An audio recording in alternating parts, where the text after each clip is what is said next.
ఇప్పుడు ఒక టిన్‌కి butter apply చేసి బటర్ పేపర్ వేసుకొని మనం ప్రిపేర్ చేసుకున్న బ్యాటర్ మొత్తం టిన్‌కి ట్రాన్స్‌ఫర్ చేసుకొని ట్యాప్ చేసుకోవాలి. ముందుగానే నేను కడాయిని సాల్ట్ వేసి ప్రీహీట్ చేసి పెట్టుకున్నాను.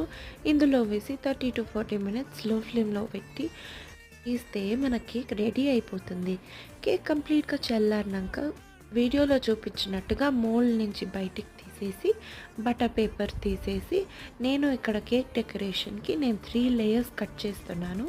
ఇప్పుడు కట్ చేసిన దాంట్లో ఒక్కొక్క లేయర్ పైన షుగర్ సిరప్ అలాగే హోమ్ మేడ్ చాక్లెట్ స్ప్రెడ్ వేసుకుంటున్నాను. చాక్లెట్ స్ప్రెడ్ రెసిపీ కూడా మన ఛానల్లో త్వరలోనే వీడియో చేసి పెడతాను. 3 లేయర్స్‌ని ఒక్కొక్కటిగా స్టాక్ చేసి పెట్టుకోవాలి. పైన లేయర్‌లో కూడా నేను షుగర్ సిరప్ వేసి చాక్లెట్ స్ప్రెడ్‌తో కోట్ చేస్తాను. పేపర్‌తో 5 అనే నంబర్ కట్ చేసి డెసికేటెడ్ కోకోనట్‌తో స్ప్రింకిల్ చేసి పేపర్‌ని తీస్తే మన కేక్